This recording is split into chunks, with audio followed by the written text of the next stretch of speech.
Welcome back to the show. Of course, we are talking everything design, fashion and style. And the next guest who's joining us here is Mr. Cyril Zammit, and he is the legendary Design Days Dubai founder. Yes. Thank you for having me. Thank you so much for coming and joining us on this stylish stage today. Happy to be here. Thank you. So tell us more about Design Days and of course Dubai Design Week as well, because you were the founder of that, and you've done the first two shows of that, didn't you? Exactly, 2015 it started. We wanted to be a point of convergence, as Dubai is, not only for the world, but also for having the designers from the region coming over, because that was at that time a place that was lacking for them. There was no visibility for designers. So we created that space at D3, Dubai Design District. And since the very beginning, we had the chance to have the patronage of Her Highness Sheikh Al-Latifa bin Mohammed bin Rashid Al Maktoum. So, you know, we were in good hands, right? So we had the opportunity to develop it. And this year we have an amazing show, which runs until Sunday night. So I'm inviting everyone to come and see it, but there are plenty to see. Done, thank you. Incredible. Cyril, we will definitely be down there. But before that, tell us about the evolution. So you initiated this in 2015. We're now in 2023. Mm-hmm. What was the evolution like? Exponential. Obviously, we will forget the 2 years where everyone was sleeping a bit. Yeah. But otherwise, now it's the biggest show ever. Oh, incredible. We have Downtown Design celebrating 10 years with over 300 participants. And overall, the Design Week this year, we have 500 designers from around the world, 200 from the region specifically, 25 Emirati designers, and over 30 designers based in the UAE, plus Saudi designers, people from Egypt, people from even Jordan and Lebanon. So, you know, as I said, it was really a place, a focal point for everyone. And we love those numbers, so that's why I was giving all these numbers, but I think it's important because everyone understands those numbers. Yeah, absolutely. Keen to hear from you, Astrid. Yeah, we just had actually a very inspiring conversation in the backstage, and we were talking about design as, you know, original thinking, this notion that can imply driving progress and pushing boundaries. So how do you think that can save the world, as you were just telling me that design can save the world? Well, exactly this. I think, and I'm completely confident saying this, that design will save the world, because when you have a crisis or a problem, for example, now in Design District, you will see there's a tent, a shelter, which has been made for the United Nations, you know, refugee authority and agency. So you need designers to come up with very important, quick ideas, quick fix, to have a solution for everyone. And in these very turbulent moments that we're living, design is definitely the key for having immediate solutions by people thinking immediately, okay, I don't see this as a problem, but just as a question that teased my curiosity to find a solution for it. Because that's the base of design. Design is technically made to bring a solution to a question. Yeah, because you've done a collaboration with the Red Crescent as well, haven't you? Yeah, we did as well. Yeah, there's an opportunity for people visiting Downtown Design to eventually as well support and give back. And this is something which is important for us because we want definitely to have an opportunity to contribute and support, you know, the actual crisis around. So I'm inviting everyone just to go through the app, see exactly how they can contribute and support, because I think it's every support is needed these days. That's the thing, you are inviting everyone. So I think some people might feel like Design Week is for designers. I don't really know art, I don't know design. What can people go and enjoy, just everyday folk? Well, everything is there. You have workshops. You also just like walk around in the alleys of D3, and you'll see a lot of new materials, new experimentation. If you have kids, you can come, and then they have some workshop for kids. There's also tomorrow the marketplace where you have about 80 vendors just selling, you know, little objects, but also creative aspects as well. I think it's just a place for fantastic discoveries. And then so even if you're just curious, I think it's good enough to head over D3. Incredible. Is there anything for the little ones and families this weekend? Yeah, they have definitely some workshops as well. And then also, you know, the kids love to touch. And design is about that. You know, design is not like a beautiful art on the wall that people will say, don't touch, don't look it only with the eyes. Design is to be, you know, touching, rubbing, try to find the material if it's good. And about material, what I really like this year, and I wanted to position this, I think it was good, is the initiative from Tashkil based in Dubai. They're celebrating the 10th anniversary of the Tanwin program. And this is a fantastic program where 4 or 5 designers based in the UAE, they are asked to create objects produced in the UAE. Oh, wow. And that is in Downtown Design, so you need to see it before it closes on Saturday night. Oh, incredible. And Cyril, I have saved my weekend actually to go to Design Week. So is there any highlights that you would like to recommend me actually not to miss out? I'm actually also, just to add to that, some of the guest speakers as well, because I know you've got some big names, if you could go through some of them as well. Yeah, we have big names, and the forum inside Downtown Design is free. You just go in, and then basically it's in the center of the tent, so you can go and sit down. We have talks on Saturday about sustainability, about new material. That is definitely very interesting. And to answer your question, I think what is also good is in the middle of D3 you have Off Palm, which is made by an Emirati designer called Abdallah Al-Mullah, which all again used traditional tree trunks that no one is looking at, discarded, and he created a beautiful rounded space where people can come and sit down and relax. It's shaded, so it's also good when the weather is still kind of hot at the moment.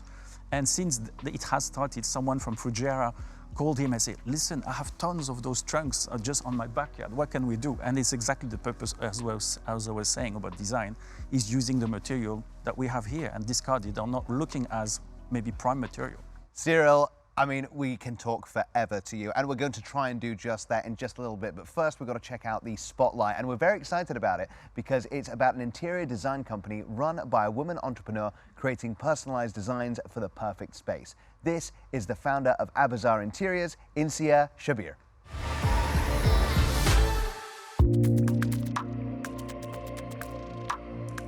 I'm Insia Shabir, the director of AI Designs. We are a design and build fit-out company in Dubai. When a client is looking for renovating his property, he needs to know that a contractor is not a designer and a designer is not a contractor. It's the collaboration between these two experts when the design and build process goes smooth for the client and can achieve absolute best results. One of the most significant achievement, I would say, would be that I was working with DED, that is Dubai Economic Department, and by the end of the design process, I was awarded a recommendation letter by the government. And it was quite a benchmark achievement for me. The construction industry is largely dominated by male. We as female designers need to put in little more hard work to prove our abilities. As our tagline says, casting an impression with a degree of a difference. Dubai is known for its constant growth and development. The legal system is quite strong here. Registration of a new setup is very easy, and the real estate is booming here. Of course, the quality of life.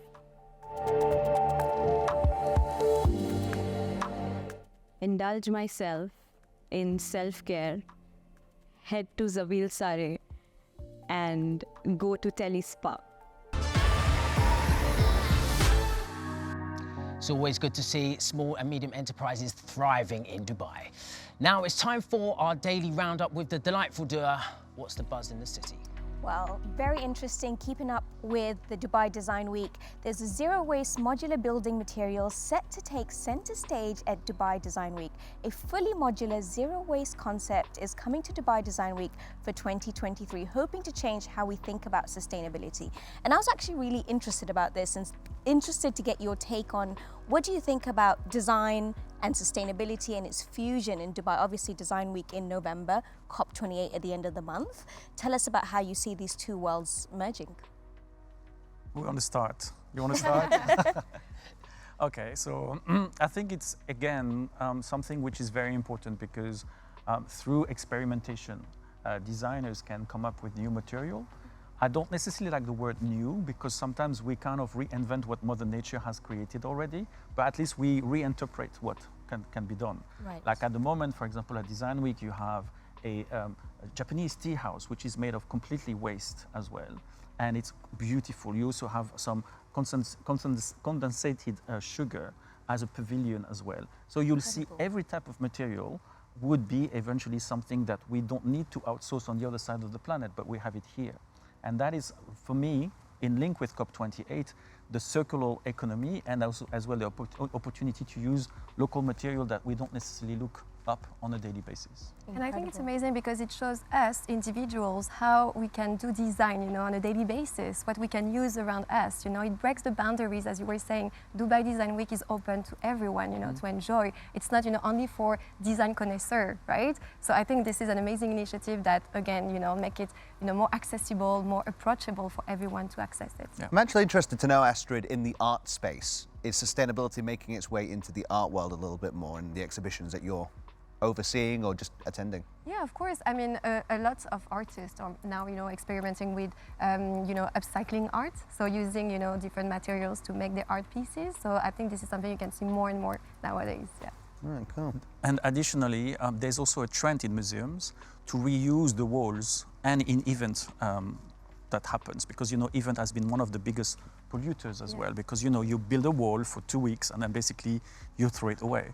Now the trend is to reuse those walls, the same way that museums also reusing the walls, and they do it on purpose. They mention that for the visitors, that they understand that, you know, they also have the token to support as well the environment, and that is definitely very important too. Do you remember back in the day we used to be at school and do paper mache? Yeah, I do. That's a very nice technique. Yeah, actually. yeah, it is. Is it still? Do you still see that nowadays Of in the course. art So space? you are an artist, Lane. I try. God, No. full of surprises. It's been good fun. It's been real good fun. But thank you so much for coming, Astrid, and thank you so much, Cyril, as well. Thank you, my pleasure. We're definitely going to be heading down to Design Week. Please do. I've watched it grow and seen the evolution throughout the years. It's an amazing event. Thank you. Is that where you got your haircut? It is indeed. I can't talk about the same. Lines and designs. So we have so much more happening in the show. Let's see what else is coming up in the show. So I make my way down to a wonderful space where you're seeing all about lifestyle designs in terms of housing. Untold Universe is coming to the UAE, and we are going to be unveiling the lineup that you can look forward to. And we're also going to try a workout with electric muscle simulation, or EMS. Are you curious? Well, we're putting Mr. Redmond through his paces. Don't go anywhere.